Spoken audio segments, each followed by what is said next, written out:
I want to debunk some of these skincare things that we're seeing on the socials to see if they actually work. Beef tallow is one of the most harmful things that you can put on your skin if you are acne prone. Literally, it's the face taping and then Yes. like the mask. And They take everything off in the morning. thing. And I'm Yes. like, how do you sleep? No. How do you sleep and is it necessary? And I am guilty of the TikTok shop. And I Yes. be buying all the things and then I be trying the things and it's not it. So skincare is just so much more than the fluffy facials that you get. Hey Slay Nation, it's your host Heather back with another episode of the So She Slays podcast. I have Jillian in here and it's Jillian Schaefer, right? I know I should have double checked before we actually press record, but it's Jillian Schaefer. So we have Jillian Schaefer in. I'm really excited to talk to you because I'm a big skincare person, Love it. all caps. And Yes. we're talking with you because I want to debunk some of these skincare things that we're seeing on the socials to see if they actually work, if they're really going to, I don't know, cause me to break out or a rash or start growing really weird things on my face. But I know everybody has had these experiences and I am guilty of the TikTok shop. And I be buying all the things and then I be trying the things and it's not it. And you're not the only one. You're not the only one. It's not it. So I am here with Jillian and we are going to debunk a lot of this skincare BS that we were seeing. And maybe it's not BS. Maybe you're just like, yeah, actually that one's right. But before we do, Jillian, I want to kind of not only are you a licensed esthetician, you got a master's in biomedical science. You're a former transplant clinical professional, founder of Estete Skin Studios, and launching The Bare Skin. Yes. If there was anybody to talk to about this, you'd be it, hun. You're it. I love it. Yeah. So like you said, I am a licensed esthetician. I've been a licensed esthetician since 2019. Before that, I worked in the transplant centers. I have a master's in biomedical science with a concentration in transplantation sciences, and I worked bedside with the organ donors for about 8 years.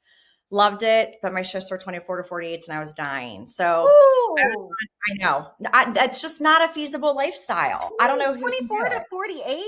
Yep, you got it. Yeah, it was insane. I was dead at 12.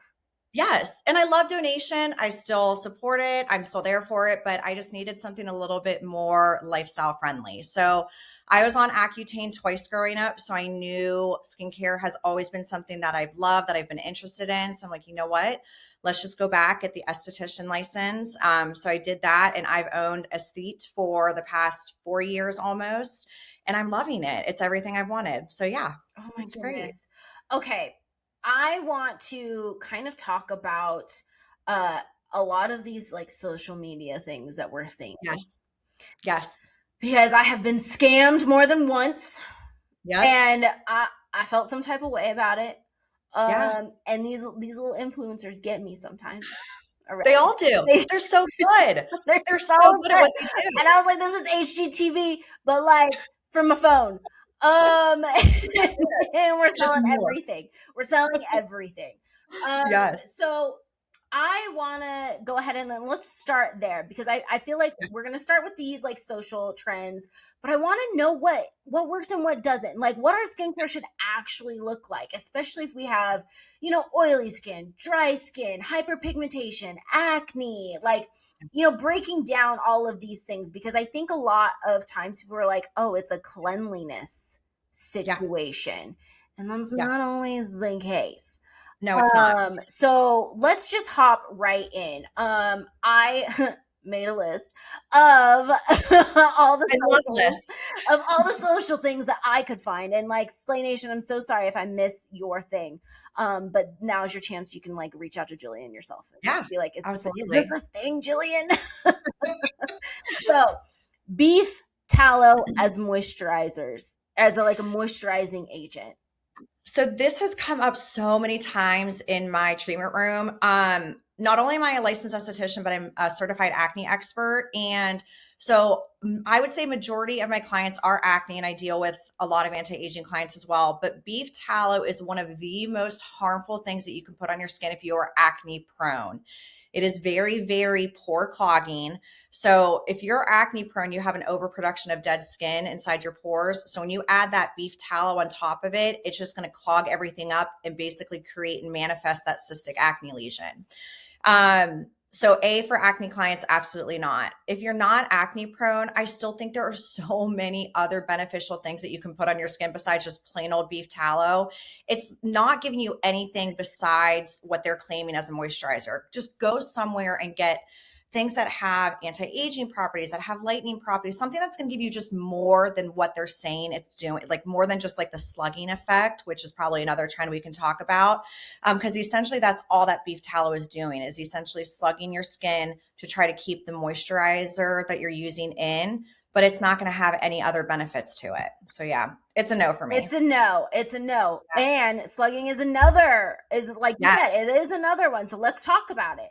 Yeah. So slugging, I actually don't mind. So slugging is a little tool. Slugging was slugging before slugging had a name, essentially. So estheticians use this term for a lot of our clients who are experiencing dryness, whether you're acne prone, whether you are just trying to prevent anti-aging. Slugging is a good thing to kind of, especially during these winter months. I live in Ohio. It's negative 10 degrees half the time.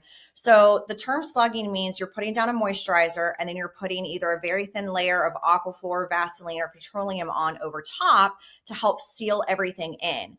And I tell my clients, do that for 2 or 3 days in a row, but then stop, because we still want the natural oils of our skin to be able to leave versus inadvertently clogging your pores. So Vaseline, Aquaphor by itself are not going to clog your pores, but overuse can have the opposite effect. So for a couple nights in a row, absolutely, it's going to increase that hydration and give some moisture back to that skin. So is that something that you like do for 2 or 3 days, stop for like the rest, and then do another 2 or 3 days or something like that? Is it like an interchangeable sitch? You got it. So it's kind of gauging your skin to see what it's doing. So if you use it for 2 to 3 days in a row, it gives you some hydration. You don't have to use it. Maybe do it one time a week during the winter time. But if you're still struggling with dehydration or dryness, do it for 2 or 3 days in a row. Give yourself 2 or 3 days break. Go ahead and do it 2 or 3 days in a row again, and kind of toggle. Do a little skin cycling to kind of get that hydration back, and then see where it's at. Yeah. Okay. Mhm. What about this whole red light therapy stuff we're seeing?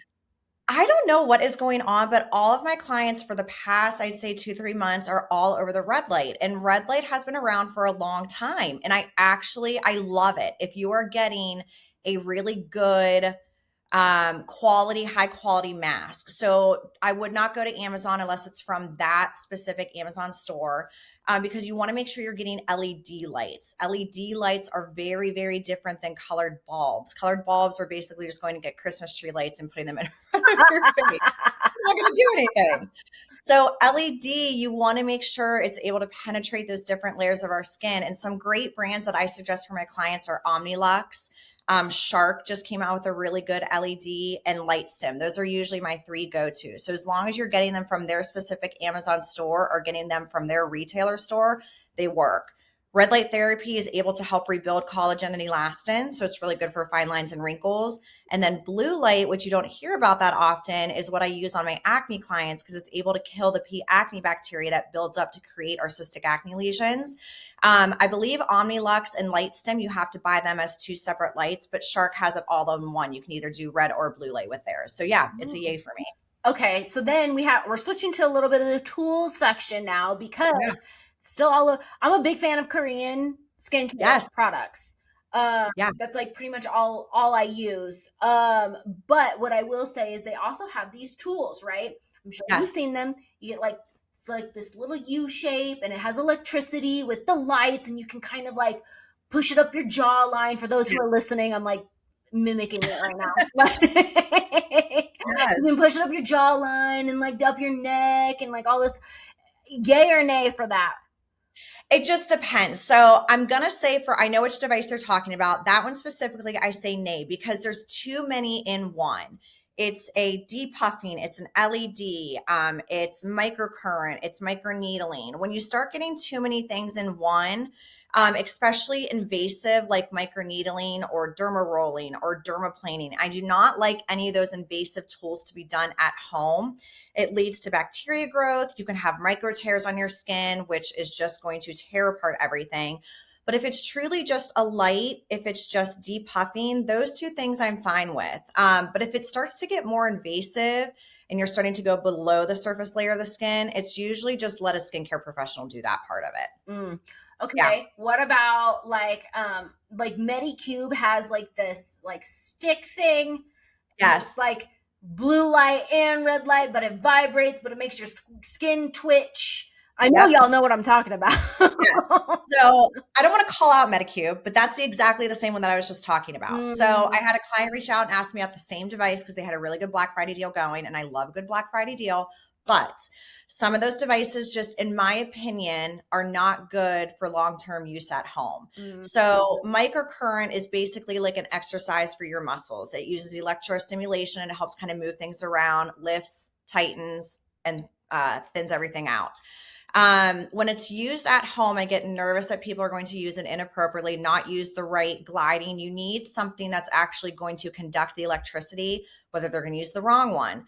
They also have microneedling in that. And like I was saying with microneedling, if you get micro tears in the skin or you use an incorrect serum to go deep into those layers of the skin, it could be really, really detrimental. So I really just think a basic LED at home or even just like a gua sha. Gua Huge shas and fan. Huge fan yes, of the gua sha. gua sha is perfect. If you can be consistent with it, it actually yields really good results. For a lot of my brides, I'll tell them, if you're going to give me anything at least the week before the wedding, use a gua sha. Keep it in your refrigerator because it's going to be cool. It's going to help depuff, but you want to make sure that you use an oil with it so that it has the appropriate glide and we're not trying Flowing. to abrase our skin. Mm. And you want to make sure you're cleaning it down with either like an alcohol wipe or some sort of disinfectant where bacteria is not going to regrow on it so that you're just spreading bacteria. But yeah, I think LED and gua sha are two of great tools you can have at home. Oh, love. Love it. Okay. I have a few friends that do this. It's the ice rolling. Yeah. Is that a thing? Yes. So for my acne clients, I think one of the most easiest ways or used is ice.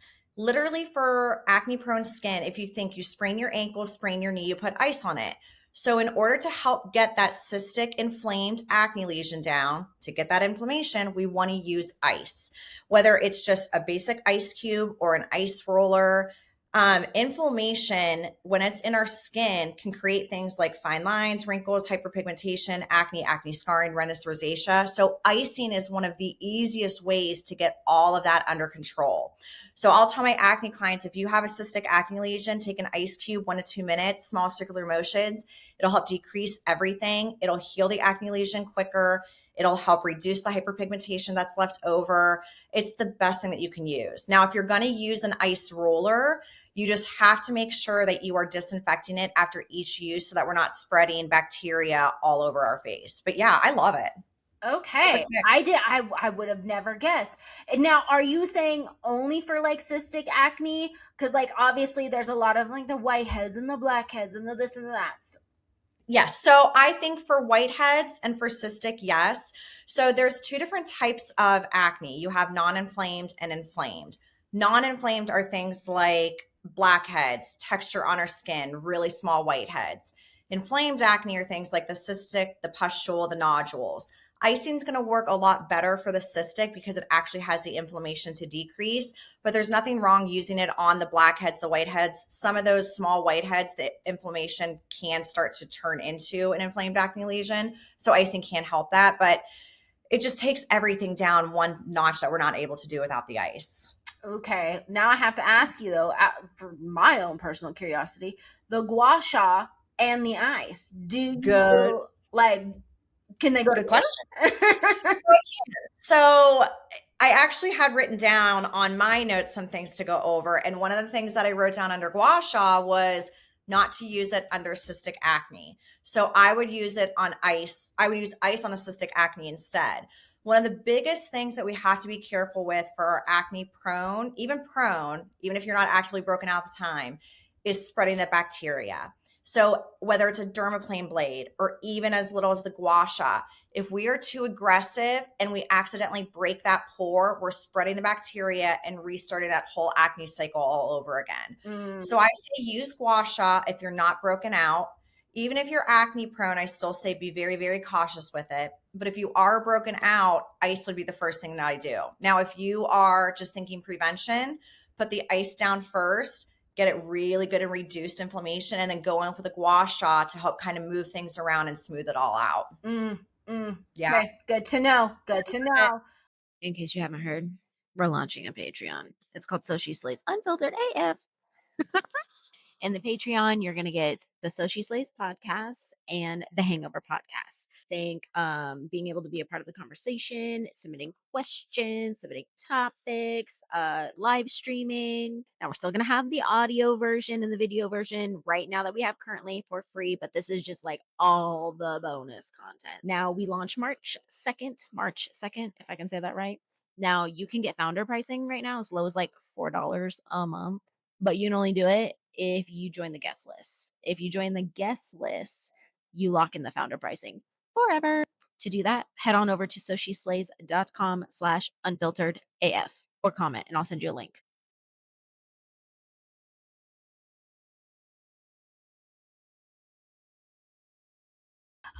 Okay, now we're switching over to this whole like clean beauty thing, which I'm not necessarily against. I get what we're going after here, but I Yes. also think chemicals help. So what's our thought process on this whole thing? So clean beauty is something that always comes up in the treatment room with me, whether it's clean beauty, natural beauty, etc. And it's kind of what you said. I understand the thought process behind it, but there is no, as an esthetician, the one thing I struggle with is there is no national governing agency that dictates what clean is, what natural is, etc. There's smaller organizations that have their own labeling for it, and you can submit your product to them and they say, yes, you meet this criteria, kind of like Sephora Clean. Yeah, it's the same. They have their own set of standards, but the FDA, nobody has that actual thing. So somebody can slap on the word clean and that means for me to you something different. Now in terms of clean, like I said, I get what they're going for, but I just think as long as you are getting a high quality product that's made with high quality ingredients, formulation behind it, there's research studies behind it, as long as it's well adapted and well produced for those clients, then I don't think there's anything wrong with that. When you start getting into the clean agency, the natural agency, it almost induces a fear mongering for those clients that they're afraid to start using anything else outside of that circle. So I get what they're going for, but I just think that there's so many good products that don't hold the clean label behind it that can be very, very beneficial for your skin. Oof. Okay. Yeah. Okay. We're probably going to talk about that in a little bit. I love it. Yeah. Okay. Now here's another thing that I've been seeing a lot of, and God bless the people who actually have time to do this. Skin taping. Yes. Yeah. So again, I get what they are doing. So skin taping and Botox are kind of the opposite spectrums from each other. The reason we are doing one or the other is to help stop the wrinkles from forming. And the reason we have wrinkles is because our muscles are moving. So in order to get our muscles to stop moving, you're either using Botox, which is a neuromusculator. We are stopping, or neurotoxin, we're stopping those muscles from moving, or you're doing what people now are doing, which is the face taping. And again, I get what they're going for. I get what they're doing. I just don't know the longevity behind it. You're doing face taping when you're sleeping. There's no natural movement when you're sleeping, really. We're very expressive throughout the day. We're talking, we're smiling, we're laughing. But when you're sleeping, there's not that much muscle movement going on. Additionally, when you wake up, you take that tape off, you're going right back to the facial expressions again. So there's nothing really stopping those muscles from moving throughout the day. So there's no longevity with it. Botox is a very, very personal decision. I tell my clients, you don't have to get it, but it is there. And that is something that actually stops the muscles from moving, so that our muscles aren't moving. They stop, the lines start to decrease. And then your skincare products can help relax or help remove those fine lines and wrinkles. So face taping is usually a no for me. On top of that, it's the adhesive that I worry about, especially with my Mhm. acne prone clients. The adhesive going on and off every single day and night is stripping that skin barrier. It's going to break down all that. It's going to give you transepidermal water loss. It's just going to break everything down so much more quickly, which is going to cause so much more sensitivity and reactions to it, that I just don't know if the cons outweigh the pros for it, basically. I get it. I get it. Yeah. I've always wondered that too. Also, Yeah. like, there's like, I've seen them that like literally it's the face taping, and then it's Yes. like the mask, and then They it's take the everything off in the skin morning. thing. And I'm like, Yes. how do you Is it sleep? necessary? Like, No. How do you sleep and is it necessary? Like, like so there is such a thing as too too much, much. not being too good. Yes. So half the time, like my basic skincare routine for my clients that are coming in looking to just get on something is very simple. If you're not acne prone, it's a cleanser, a vitamin C, and a sunscreen in the morning. At night, it's a cleanser, a retinol, and a moisturizer at night. The vitamin C and the retinol work synergistically together, where your vitamin C is going to stop the breakdown of collagen and elastin throughout the day, and the retinol is going to help rebuild. That's a very easy, small skincare routine that you can do that's still going. Oh, there you are. It's okay. We'll pick it back up. It's a very small skincare. It's a very small skincare routine that can yield so many results. So 3 steps in the morning, 3 steps at night. You're helping reduce those fine lines and wrinkles and rebuilding your skin. So yeah, you just don't need so many products to yield good results. And so, and this has, like, I have to ask too, because I used to do this Yeah. with Korean skincare. They have Yeah. like that 7 steps or 10 steps and this, Yes. that, and the other.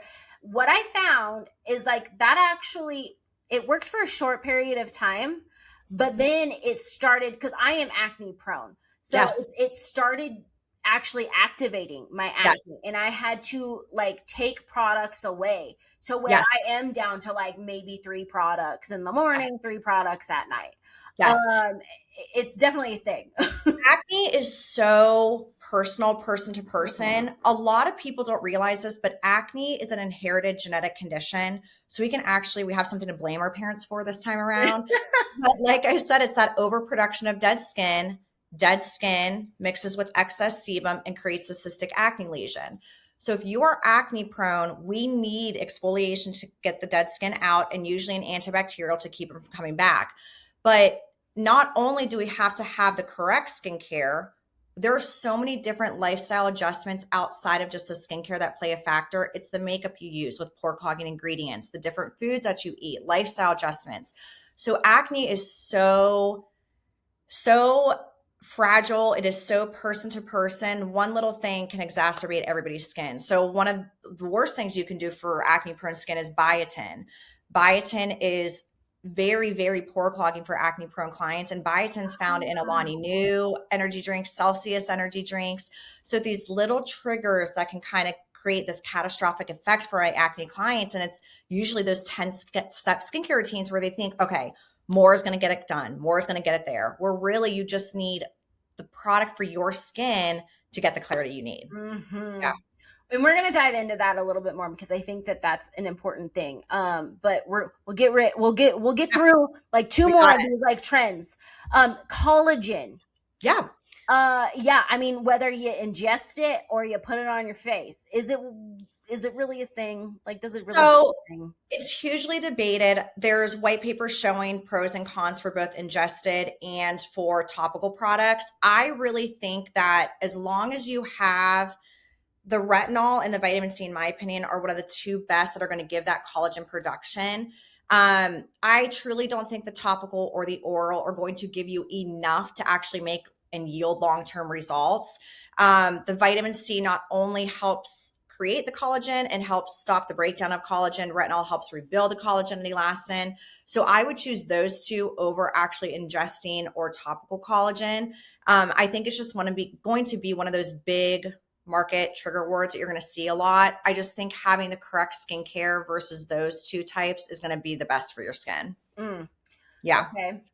On the anti-aging agenda here, the retin-A and the retinol. Yeah. Yes. There's so many different breakdowns. So the most simplest form is a retinoid, which is retin-A, tretinoin, those. That is the simplest form. That is the most broken down form. Retinol, renaldehyde, those are all different substrates of a retinoid. So in order for your skin to be able to use it, your body has to break down that molecule to get it to a retinoid. So if we're using retinol, our body has to convert it to a retinoid to be able to use it to do what it needs to do. Now, retin-A, tretinoin, or a retinoid, even though it's the simplest form, it's one of the most potent or strongest versions, a lot of people can't use it because it dries you out very quickly. It can create sensitivity. Sometimes it's just not appropriate for skin, which is why retinaldehyde has been brought into the skincare realm, is because you can still use it. Your body has to break it down, but it's not drying you out as quickly. So they're all very effective. It's just what your skin can tolerate. Okay. Yeah. All right.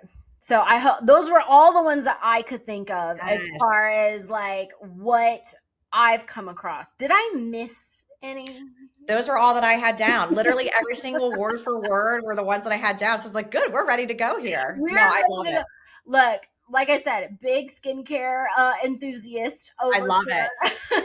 Yes, I love it. I want to talk about how personal skincare actually is. Yes. And this is like something I dealt with acne my entire life, as far as like I didn't have big cystic acne or anything like that, and it wasn't horrible by any means. But when I was, I think 13 or 14, you start, hormones and the this and the that's or whatever, you start breaking out. I started really understanding ingredients. Yes. In things, both natural and chemical, right? Yes. So let's talk about acne. Yes. And then I would love to maybe end on a little anti-aging notes and maybe Yes. what our skincare should actually be looking like. Yeah. So when it comes to acne, let's talk about it. What are triggers? What are we doing unintentionally? This, that, and the other. Yes. So, I mean, first and foremost, you said it. Skincare, and specifically acne, is very, very personal. What works for my skin might not work for your skin. We can both have acne. I can start us off both on the same routine. Your skin might do one thing, my skin might do another. And I explain that to every single client that comes into my room, is it is a very personal thing. Acne is an overproduction of dead skin, like I talked about. It's inherited, it's genetic. So I always say there's two shitty things about acne. It's not curable, it's controllable. There's no cure for acne. Not even Accutane can cure it. So we control it through the at-home products that we use that should be given by a licensed skincare professional, and through the lifestyle adjustments that we do, whether it's like our laundry detergent, dryer sheets, the food we eat, the medications we're taking, the products that we're putting on our skin. So, and the other shitty thing about acne is acne has a 90-day life cycle. So hypothetically, if you and I start a new skincare routine today, yesterday, the day before, you had acne lesions already starting to form underneath your skin that won't surface until 90 days from now. So time is really, really the biggest key for acne prone skin, because it can take anywhere from 3 to 4 months, sometimes 5 to 6, to get the clarity that you want. It doesn't mean that you're not going to see results along the way, but to get to our end result, you're really looking at that point. So when I work with my clients, I'm really assessing their skin in person to see what type of acne they have, what their lifestyle is like, and where we need to start their skincare routine. Exfoliation comes in many different facets. It's chemical, physical. Chemical are things like salicylic acid, glycolic acid, lactic acid, mandelic. Physical are things like scrubs, loofahs, those types of things. Regardless, if you are acne prone, you have to have an exfoliant in your routine. Physical, in my opinion, is what usually people go towards because it's the one that we've always known. It's the scrubs, it's the loofahs. But it can also be the most detrimental, because if you are putting a scrub or a loofah on that cystic inflamed acne, you're making it even more inflamed. The glycolic, the lactic are one of the best. My favorite is mandelic. It's a very, very large molecule, so it's not going to dry you out, but it helps with acne, hyperpigmentation. It's an anti-inflammatory, antibacterial, antifungal, so you're getting a lot for a little. And then usually just good old benzoyl peroxide helps balance out that exfoliant as your antibacterial. But There's different percentages to start you on. There's different maneuvers that we do. Usually with my clients, I'm seeing my acne prone clients or my acne clients every 2 weeks to change the routine in some way, shape, or form to keep the ball moving. I kind of look at it like a regular medication. We can start on one thing. We can try it's a milligram. We don't know if it's going to work. We have to go back and see our doctor to see if it's working. So it's kind of the same thing with acne. Not only do we have to look at the skincare routine, it's the lifestyle things that I talked about. So foods, milk, cheese, dairy are huge aggravators for acne prone clients. Biotin, like I talked about, B12 is another huge trigger. Peanuts, peanut butter, peanut oil, they secrete a lot of excess sebum in our skin, which can cause more breakouts. I usually tell my clients, take it with a grain of salt. Nothing is a hard, fast rule. Use limitations. Don't do elimination diets. But if you're like my husband who has a heaping spoonful of peanut butter every single night, maybe we moderate, change it to almond butter, nut butter, something that's just going to balance it back out and have your peanut butter once or twice a week. Laundry detergent, you want something that's free of fragrances and dyes. For dryer sheets or softener, I usually say just stop completely. No dryer sheets, no fabric softener because it leaves a waxy film on your skin. And there is such a thing as pore clogging ingredients. So it's the same thing as non-comedogenic, comedogenic. If you've ever seen that term on a skincare bottle, comedogenic means it's pore clogging. So there are certain ingredients that can exacerbate the skin of somebody that is acne prone. And we really want to pay attention to that. Usually it's on the makeup. If you go to a bunch of estheticians now have it on their website, but ours, if you go to aestheticskinstudio.com, we have a fact checker. You can literally copy and paste the ingredients into this checker and it'll spit out whether there's a pore clogger or not. So little things and little tweaks that we make. I say acne prone skin or acne skin is the most finicky type of skin that we have. Ain't that It is so hard. Yes, because you can wake up tomorrow and not know what you did today and still have an acne breakout. So we work so closely with our acne prone clients because it is little triggers that can just start creating a catastrophic effect. But it's very personal. Little things can make a difference, whether it's in routine or what you're doing at home. So yeah.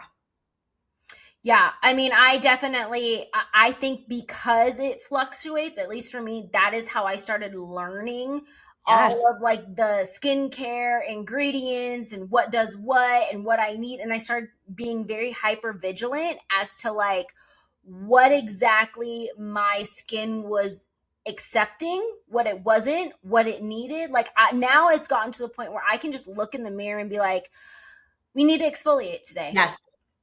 This is not giving the brightness in which it normally gives. Yes. Well, I have a lot of my clients are the exact same way. I have some clients that have been working with me since day one, 4 years ago, that are so in tune with their skin. They know what's happening. They're like, okay, I need to up my exfoliation. I need to down like my benzoyl peroxide and I tell clients, like, think of the holidays, like we're overindulging. And those are the times that we should enjoy the time with your family, but just be prepared and know that, okay, next week I might need to change my routine to reflect what I did, like with the diet and with the lifestyle adjustment. So it's just becoming so in tune with your skin, like you said, to be able to know what to do. Yeah, it's definitely a thing. And I've tried and done all the things. And I figured out like it was, I started really researching, and not all this stuff is over the counter because I have a dermatologist who prescribes like a nice little individualized thing for little routine. A little routine. But it's like it's that with my other stuff. Yes. Like I found out I didn't know that I had a zinc deficiency. I started using a zinc bar. Yes. To wash my face. Swear by it. Changed my whole life. Yes. Well, I say, so that's one thing that we go over with our clients is usually people who are acne prone are usually deficient in zinc, specifically zinc monomethionine. So I usually say zinc will help you, fish oil will help you, and probiotics. Fish oil, usually in a ratio of 2-to-1, when you're looking at the back of the bottle and you see the EPA and DHA, those are the two makeups of fish oil. You want a 2-to-1 ratio because it's going to help with sebum production and inflammation. And then probiotic, my God, everything gut related translates straight to our skin. Facts. Yeah. Yep. Facts. Yes. Your tummy and your gut, your tummy and your skin, they're aligned. Yes. They work together. They do. And I love my skincare line, Vibair, that I'm coming out with, but Face Reality Skincare, I have worked with them as an ambassador for the past 4 years. They are a phenomenal acne prone skincare line. It's what the products that I put my clients on, and they have those supplements to really help kind of regulate and get everything back going. And their products are phenomenal too. So yeah, if you're acne prone, I definitely say to check them out. Yes. Okay. Let's talk a little bit into like anti-aging. Just Yeah. we'll touch on that for a second. Um what should people really be looking into? One, if you're acne prone, or one if you're just like you have dry skin or something like that. Yep. So I'm going to talk about not acne prone first, since we've talked about acne a lot, and then Yeah. I'll circle back what to do. But anti-aging is, I usually say start as young as you can. You want to think prevention. So you want to start mid 20s, early 20s to mid 20s is usually when I start getting my girls coming in. I work by Ohio State University in Columbus, Ohio. So we get a lot of college age girls. And I'm like, this is when you need to start. If Botox is something that you think you want to do, now is when you want to do it, because we want to think prevention. It's really, really easy to prevent. It's a lot harder to correct. So it's going to take time to correct. It's going to take different products, different treatments. So if you can start younger, that is the best thing you can ever do. And like I said, incorporating, if you can only start small, vitamin C and retinol, just to get things built back in and to really help prevent and correct. And then as things start to move, then you want to start thinking treatments. You want to start thinking microneedling. You want to start thinking lasers. You want to start thinking those advanced treatments to help keep prevention under control. So microchanneling, microneedling is one of my favorite things to do in the treatment room with my clients. We're basically tricking the skin into thinking that it's being injured. So it goes through a very precise wound healing response to create more collagen and elastin.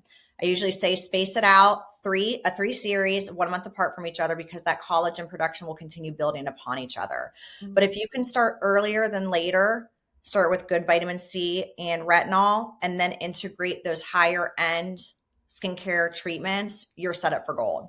And then if we go back to our acne clients, I usually say wait until we get you clear. Stay on the routine that we get you clear with for at least 6 months. And then we can slowly start working in the anti-aging, quote unquote, products and routines. So that's when we'll slowly start throwing in an antioxidant or vitamin C. We'll slowly start throwing in that retinol, and we'll slowly start working in those different types of treatments. But because acne is not curable, it's very finicky. We want to make sure that we have you clear and you've stayed clear to know that your skin can tolerate different treatments, different products. Yeah. Love. Yes. Okay. Let's talk about we already talked about the aging, we already talked about acne. I would love some real quick answers here. Yes. To wrap up this interview. A little rapid fire action here. So what do you think is the most overrated skincare ingredient? Oh my God, overrated skincare ingredient. I'm going to go with, just recently, I've got a lot of snail mucin. I don't know why. All of a Yes, sudden, that's a big snail mucin- Korean ingredient. Yes. So snail mucin has popped up a lot in the treatment room. It's supposed to be used for hydration. I just think there's so many different things that are better for your skin. Hyaluronic acid, phenomenal. Hydrinity is a skincare line that I use. They have high molecular weight, low molecular weight, hyaluronic acid. So much better for your skin than snail mucin. And what I will say is that I had to stop using it. Yeah. It used to work for me. Not anymore. Yeah. Not No. anymore. I started breaking out and I was like, okay, Yeah. well, you're done. Yeah. No, it's Not just, I using think it there's anymore. so much better than that you can get better results with. Love. Okay. Most underrated.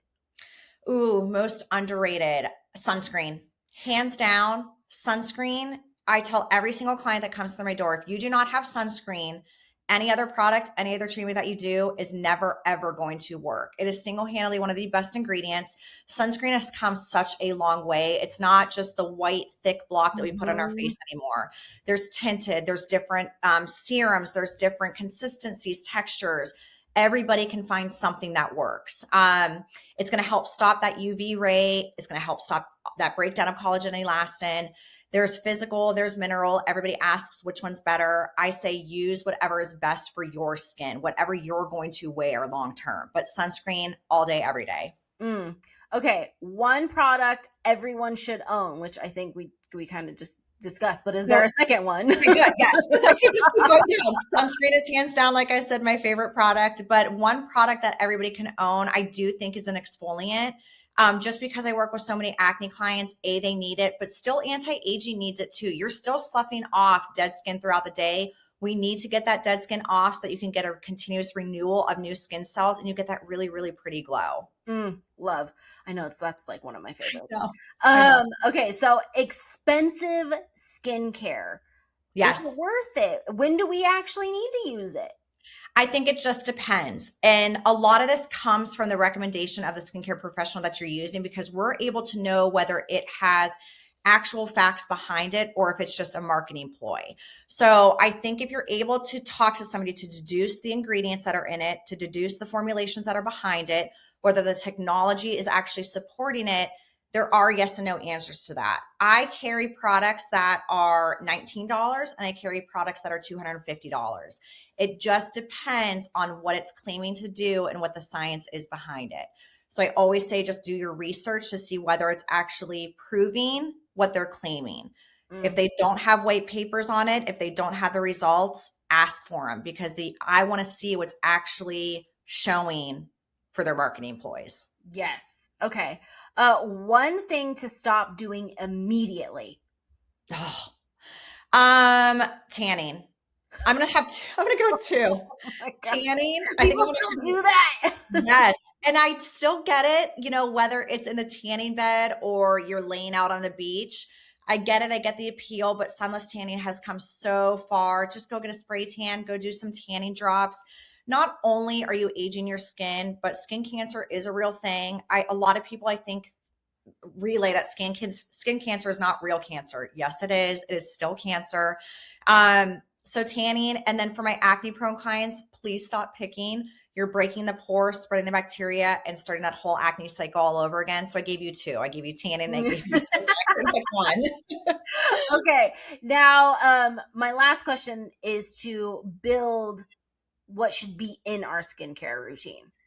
Oh, so get a skincare professional, whether it's an esthetician, whether it's a dermatologist, somebody that can instruct you on what you need to use for your skin. But if we're starting at the bare minimum, we always want a really good cleanser. We always want a really good sunscreen, and we always want a really good moisturizer. That is your base. And then if you're acne prone, throw in that exfoliant, throw in that benzoyl peroxide, anti-aging, throw in that vitamin C, throw in that retinol. I tell all of my clients, I kind of look at things as good, better, best. There's nothing wrong with any of it, but good is what you're going to get from Target, Giant Eagle, Kroger, your grocery stores. Better are things from Sephora and Ulta.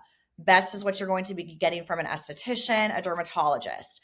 There's nothing wrong per se with any of them, but you're going to get higher quality from the higher quality products. So change requires change. If you want to see change in your skin, you have to be willing to change the products that you're using to give you what you want. Love. Jillian, I feel like we literally went through everything, like as much as we could like compact into a freaking episode. Yes. That's why I love these rapid fire questions, because skincare is so much.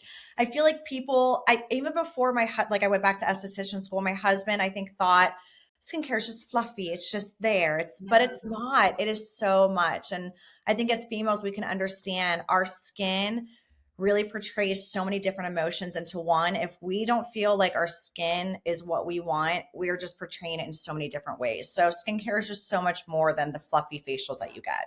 Oh my gosh, that is the exact truth. And I will tell you a testament, start young. I started using like anti-aging moisturizer when I was like 18. Yes. Yes. It was just moisturizer. It wasn't anything crazy. But it was just moisturizer. And I have this vivid memory of somebody stopping me in the aisle of like one of these stores. And I was with my friend and we were buying this lotion. And I was like, oh, they're almost out. Okay, I better grab the second one just in case. And so I grabbed it and I was like, oh, wait, it's just not the anti-aging one. I don't want it. And then I put it back. Yeah. And then this grown woman looked at me and goes, you're far too young. Yeah. Blah, blah, blah. And I was like, come talk to me later. Start young. It's the easiest way. Like I said, correction's so much harder than prevention. Just start little. I have teenagers in my clinic every day just because their parents now, we know to start younger, start on the right products, and it'll help so much more later in life. Helps so much. Yes. Oh my gosh. Okay, Yes. Jillian, where can people find you, follow you, Yes. all the things? So I have 2 different Instagrams because I'm not busy enough.